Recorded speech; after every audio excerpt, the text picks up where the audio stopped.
Hello friends, welcome to Anita MBM ji के tricks. I hope आप सभी अच्छे होंगे, स्वस्थ होंगे। फ्रेंड्स, अगर आप चैनल पर पहली बार विजिट किए हैं, चैनल को सब्सक्राइब, वीडियो को लाइक से जरूर कर लेना ताकि आने वाली हर अपडेट आप सभी को मिलती रहे। आप सभी को पता होगा, इस चैनल के माध्यम से जो भी जानकारी दी जाती है पूरी तरह से ऑथेंटिक होती है एंड विद प्रूफ होती है। बीपीएससी टीआरई 3.0 से रिलेटेड कुछ महत्वपूर्ण इन्फॉर्मेशन है आप सभी के लिए।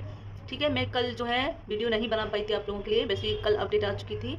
ओके, लेकिन आज जो है वो बहुत महत्वपूर्ण अपडेट है आप सभी के लिए। जो बीपीएससी के पूर्व चेयरमैन थे अतुल प्रसाद जी, उन पर एफआईआर दर्ज कर दी गई है, जो कि मैंने आपको कल भी बताया था। तो यह एफआईआर दर्ज हुई है पेपर लीक को लेकर। इसका फाइनली निर्णय क्या निकल कर आया है, इसको लेकर हम बात करेंगे। साथ ही साथ टीआरई 3 का जो एग्जामिनेशन पैटर्न है उसमें क्या बदलाव हुआ है फ्रेंड्स, क्योंकि आप सभी के बहुत सारे कमेंट्स आ रहे थे कि क्या मैम सच में बदलाव हुआ है, तो मैं वो आपको बताने वाली हूँ क्या क्या बदलाव किया गया है पैटर्न में। ओके, क्योंकि सारी जो प्रोसेस है, आपकी प्रक्रिया भर्ती की, वो चेंज हो चुकी है, बदल हो चुकी है, उसमें बदलाव हुआ है। इसको लेकर भी अपडेट है। साथ ही साथ एस्टेट एग्जाम डेट को लेकर हम बात करेंगे, क्योंकि एस्टेट का जो एग्जाम है काफ़ी डिले हो गया है चुनाव की वजह से, और चुनाव है आपका 4 जून तक। तो एस्टेट आपका जो है कब होगा, कौन कौन अभ्यर्थी बीपीएससी टीआरई 3.0 नहीं दे पाएंगे, ओके, इसको लेकर मैं बताने वाली हूँ। जो भी इन्फॉर्मेशन है वो पूरी तरह से ऑथेंटिक है। आप लोग वीडियो में अंत तक बने रहना। और अगर आपने फॉर्म जो है फिलअप नहीं किया है, तब भी मैं आपको बताने वाली हूँ कि क्यों आपके लिए अच्छा रहने वाला है अगर आपने ये फॉर्म फिलअप नहीं किया है। एंड जो ओवर एज वाले कैंडिडेट्स हैं उनके लिए सबसे महत्वपूर्ण ये वीडियो रहने वाली है, इसलिए आप अपने फ्रेंड्स में शेयर करना, जो भी कैंडिडेट्स ओवर एज वाले हैं और जो फॉर्म फिलअप नहीं कर पाए थे। ठीक है, सारी चीज़ें मैं आपको क्लियर करूंगी फ्रेंड्स। आपने फॉर्म फिलअप कर भी दिया है तो कुछ चीज़ें ऐसी हैं जिन्हें आपको ध्यान में रखना है। अगर वो चीज़ें आप ध्यान में नहीं रखते हैं तो प्लीज़ आप जो है एग्ज़ाम मत दीजिएगा, क्योंकि आपका जो अटेम्प्ट है फिर वो फालतू चला जाएगा, क्योंकि एग्जाम देने के बाद भी आपको बाहर कर दिया जाएगा वहाँ से। तो इसको लेकर भी एक लेटेस्ट अपडेट है जो भी हम जानेंगे। साथ ही साथ सप्लीमेंट्री रिजल्ट को लेकर फ्रेंड्स, क्योंकि आप जानते हैं टीआरई 1 का सप्लीमेंट्री रिजल्ट आया था, लेकिन टीआरई 2 का सप्लीमेंट्री रिजल्ट नहीं दिया गया, बल्कि टीआरई 1 में भी सप्लीमेंट्री रिजल्ट में भी धांधली हुई है, गड़बड़ी हुई है। इसको लेकर भी पटना हाई कोर्ट में एक याचिका जो है दायर की गई है। जी हाँ, और इसकी हियरिंग भी हो चुकी है, वो मैं आपको बताऊंगी। साथ ही साथ अभी जो टीआरई 2 का सप्लीमेंट्री रिजल्ट है वो तो इन्होंने दिया नहीं है, इसको लेकर भी एक न्यूज आई है। तो चलिए सारी चीज़ें हम डिटेल में जान लेते हैं, आप लोग बस वीडियो में अंत तक बने रहिएगा। ओके, सबसे पहले हम बात कर लेते हैं फ्रेंड्स, आपकी जो एफआईआर दर्ज की गई है, ठीक है, वो भी किसके लिए, अतुल प्रसाद जी के लिए। उनके ऊपर एफआईआर दर्ज की गई है, वो इसलिए क्योंकि एक जो स्टूडेंट है उनके पास खुद प्रूफ है, और उन्होंने ये भी बोला है कि मेरे पास सारे प्रूफ हैं, मोबाइल नंबर मेरे पास है, जो भी कॉल की गई थी, जो भी कॉल की गई थी यानी कि अतुल प्रसाद जी से, उनसे रिलेटेड सारे साक्ष्य उस कैंडिडेट्स के पास हैं। ठीक है, वो जो स्टूडेंट्स हैं ना, उनका ये कहना है कि उनके द्वारा एफआईआर दर्ज फाइल कर दी गई है। अब वो एयू की जो टीम है फिर से जांच कर लग गई है फ्रेंड्स। और एक चीज़ आप ध्यान रखिएगा कि यह कौन से वाले टीआर की बात हो रही है।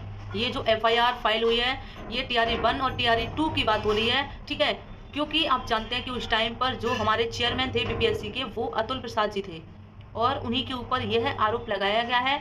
आप इस तरीके से इसको समझ सकते हैं। तो देखिए, स्टूडेंट का कहना था कि जो भाषा अहर्ता इन्होंने समाप्त करी थी, एग्जामिनेशन के दिन ही जो है भाषा अहर्ता को समाप्त किया गया था, और जो टाइमिंग थी एग्जाम की वो भी चेंज कर दी गई थी। हालांकि एग्जाम के दिन टाइमिंग जो है वो चेंज नहीं होती है, बट इन्होंने जो है की थी। रीजन था कि जिन स्टूडेंट से इन्होंने पैसे लिए थे वह भाषा में फेल हो रहे थे, इसलिए भाषा अहर्ता को इन्होंने जो है समाप्त कर दिया। उस समय जो है एफआईआर फाइल नहीं की गई थी, और फाइल में साफ साफ लिखा है कि जो मैंने आपको फाइल कल दिखाई थी, आपने देखा होगा, एक वीडियो मैंने आपको प्रोवाइड की थी।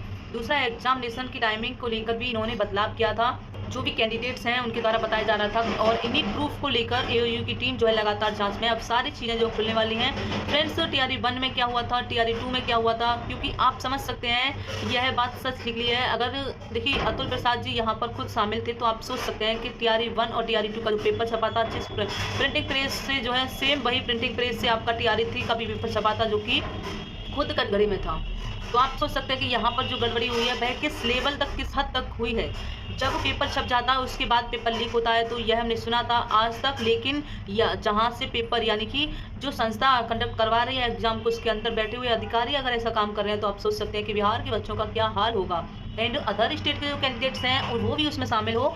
और देखिए, आपने देखा होगा कि एक तो इन्होंने ऑल ओवर इंडिया के कैंडिडेट्स को यहाँ पर एलिजिबल किया हुआ है, और मोस्टली हमने देखा था पिछली बार रिकॉर्ड की यूपी के स्टूडेंट बहुत ज़्यादा सिलेक्ट हुए थे, और इस वजह से क्या हो रहा है कि बिहार के जो युवा कैंडिडेट्स हैं वो बेरोजगार रह जा रहे हैं, जो कि एक अच्छी बात नहीं है। ठीक है सर, यानी कि बिहार में जनता मतलब सरकार को चुने और बाहरी कैंडिडेट्स आकर नौकरी ले लें। सबसे बड़ी बात तो यह है कि एज में भी इन्होंने रिलैक्सेशन नहीं दिया है, क्योंकि टीआरई 1 में दिया था, टीआरई 2 में दिया था, सॉरी 1 में नहीं दिया था, टीआरई 2 में दिया था, क्योंकि काफ़ी सारे कैंडिडेट्स इस वजह से फॉर्म फिलअप नहीं कर पाए हैं, जो कि नोटिफिकेशन के अकॉर्डिंग मैं आपको बता रही हूँ, नोटिफिकेशन के अकॉर्डिंग ये जो है एलिजिबल नहीं है ओवर एज वाले। अब वो वह फॉर्म फिलअप नहीं कर पाए हैं, अब आप सोचिए उनका क्या होगा, क्योंकि सारी जो डिग्रियां हैं उधर ही किधर ही रह जाएंगी। यह सारी चीज़ें अभी भी फंसी हुई हैं, इसलिए आर्थिक अपराध इकाई की टीम लगातार जाँच में है। ऑफिशियल अपडेट अभी तक नहीं आया है। फ्रेंड्स, देखते हैं कि यह सारी चीज़ें जो निकली हैं बस सच होंगी या फिर नहीं होंगी। उसके बाद ही कुछ डिसीजन आएगा, और जो भी डिसीजन आएगा आपको यहाँ सबसे पहले इन्फॉर्मेशन दी जाती है अनीता एमबीएम के चैनल के माध्यम से। ठीक है, जो भी अगर देखिए ये बात सच निकली तो टीआरई 1 टीआरई 2 कैंसिल हो जाएगा। तो फ्रेंड्स देखिए, कैंसिल नहीं हो सकता है, क्योंकि ऐसा होता है कि जैसे कोई एग्जाम हो गया है, वहाँ पर ज्वाइनिंग भी हो गई है लोगों की, अब वो पढ़ाने भी लग गए हैं। तो आप सोचिए कि इस कंडीशन में पेपर कैंसिल नहीं हो सकता है, इम्पॉसिबल है, आप ये समझ के चलिए। अगर एक्सट्रीम कंडीशन हो गई, बहुत इस लेवल में कि जो प्रूफ मिल जाए, इस लेवल पर बहुत ज़्यादा प्रूफ मिल जाए, तो इस बारे में सोचा जा सकता है, लेकिन डायरेक्टली पेपर कैंसिल नहीं हो सकता है। अभी टीआरई 3 में पेपर आपका कैंसिल हुआ है, क्योंकि जस्ट पेपर कंडक्ट हुआ था, उसके बाद जो पेपर आपका लीक हुआ था, यानी कि पेपर तो पहले से लीक हो गया था, लेकिन खबर आपका एग्जाम हुआ था उस दिन ही पता चली थी, तो इसलिए जो है वो कैंसिल करवाया गया था, क्योंकि जो पेपर लीक की खबर थी वो बहुत ज़्यादा फैल चुकी थी। अगर आप लोगों के पास प्रूफ था तो आप पहले भी ये सब कर सकते थे। ठीक है, जैसा कि आप सभी को पता होगा, यूपीएसआई का 9534 वाली वैकेंसी में पेपर धांधली हुई थी, इसमें बहुत कर दी, 15-15 लाख वाली जो है न्यूज़ सामने निकल कर आई थी, लेकिन अभी भी जो है ज्वाइनिंग लेटर उनको मिल चुका था, फिर भी जो है उन्हें निकाला गया है। क्यों? क्योंकि वो जो है धांधली में शामिल थे, 15-15 लाख में शामिल थे। ओके फ्रेंड्स, तो ये आपको समझ में आ गया होगा। एंड अब मैं आपको बता देती हूँ कि जो आपका एस्टेट का एग्जाम होगा वो कब होने वाला है। एस्टेट का एग्जाम अभी देखिए चुनाव के बाद ही ये संभव है, हमने आपको बताया था कि अप्रैल लास्ट में होगा, बट क्या है कि अगर बीपीएससी की तरफ से कोई ऑफिशियल अपडेट नहीं आ रही है तो एक संभावित तिथि जो है बता दी जाती है, लेकिन यहाँ पर एक ऑथेंटिक जो है नोटिस जारी नहीं किया जा रहा है। तो अभी आप मानकर चलिए कि आपका जो एग्जाम होगा वो चुनाव के बाद ही संभव है, क्योंकि अभी जो है एओयू की जो टीम है वो लगातार जांच कर रही है, अपने जो भी जांच का प्रोसेस है वो पूरा करेंगी। लेकिन आपका जो पेपर लीक है वो टीआरई 2 का आपका हुआ था, ये कैंडिडेट्स का मानना है, जिन कैंडिडेट ने भी इस एग्ज़ाम को दिया था। ओके, लेकिन आपका एग्ज़ाम जो है कैंसिल होना ये मुश्किल लग रहा है यहाँ पर, क्योंकि देखिए इसमें अगर कोई चीज़ 100% है तो उसमें सभी गलत नहीं होते हैं। ओके, ऐसा होता है कि अगर मान लीजिए कि 100% है कुछ चीज़, तो उसमें आप समझ सकते हैं 70% अगर धांधली वाले भी हुए तो 30% उसमें कुछ मेहनती कैंडिडेट्स होते हैं, तो ये उनकी लाइफ के लिए सबसे बड़ा जो है एक निर्णय हो सकता है। तो यहाँ पर आपका जो भर्ती है वो रद्द नहीं की जाएगी, इसलिए आप लोग परेशान ना हो। लेकिन हाँ, जो धांधली में शामिल हुए होंगे उनको बाहर निकाला जा सकता है। लोग सिर्फ और सिर्फ अपनी स्टडी पर फोकस करिए, क्योंकि आज जब आपका एग्जाम आपके लिए टाइम मिल रहा है टीआरई 4 में, अगर आपने कोई भी पहले से तैयारी नहीं की है, पीवाईक्यू नहीं लगाए हैं, कोई भी प्रीवियस ईयर क्वेश्चंस नहीं लगाए हैं, तो आप जो है अब कर सकते हैं। आपके लिए एक अच्छी अपॉर्चुनिटी है ये।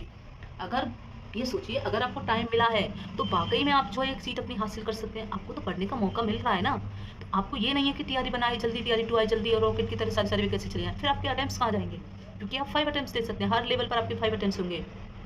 तो आप क्या चाहते हैं कि भाई जल्दी से पेपर की डेट आ जाए और हम एग्ज़ाम दे आए, जैसा हमको पढ़ा है हमने वैसा ही दे आए। देखिए, अगर आपकी गवर्नमेंट सीट है तो ये नहीं कि आप किसी एग्जाम के लिए तैयारी कर रहे हैं कि हाँ मैं पास होना है सिर्फ। अगर आपको एक सीट लेनी है तो आपको इसके लिए अपनी प्रिपरेशन करते रहने हैं। बट मैं आपको बता दूं, जो भी ओवरेज वाले कैंडिडेट्स हैं उनके लिए एक अच्छा जो है यहाँ पर ये मौका है कि आपका जो केस है वो पटना हाई कोर्ट में गया है, तो कुछ ना कुछ आपके लिए निकाला जाएगा, इसका हल निकाला जाएगा कि आखिरकार क्यों हमें जो है टीआरई 3 में नहीं बैठने दिया गया है, हमें क्यों एज रिलैक्सेशन नहीं दिया गया है। जब टीआरई 2 में एज रिलैक्सेशन मिला था तो हमने क्या किया जो हमें नहीं दिया गया है। ओके, सो फ्रेंड्स, जानकारी अच्छी लगी हो शेयर जरूर करना, ताकि आने वाली हर अपडेट आपको मिलती रहे। तो ये अपडेट है आज की आपकी, लेकिन रोज रोज वीडियो बनाना मेरे लिए भी अच्छा नहीं है, ठीक है, क्योंकि मैं भी अभी जो है अपनी पढ़ाई कर रही हूँ। तो जो भी मुझे अपडेट मिलती हैं या मेरी जो मुझे लगता है कि हाँ इस टॉपिक पर मुझे वीडियो बनानी चाहिए, तो वो मैं आपको प्रोवाइड करती हूँ। आप लोग चैनल पर बने रहिएगा, और अभी जो है कुछ 1-2 चैनल को सब्सक्राइब कर सकते हैं, तो उनकी मर्जी है, आप लोग कहीं भी देखिए, ये तो न्यूज़ है, किसी भी न्यूज़ चैनल से आप जुड़ सकते हैं। ओके।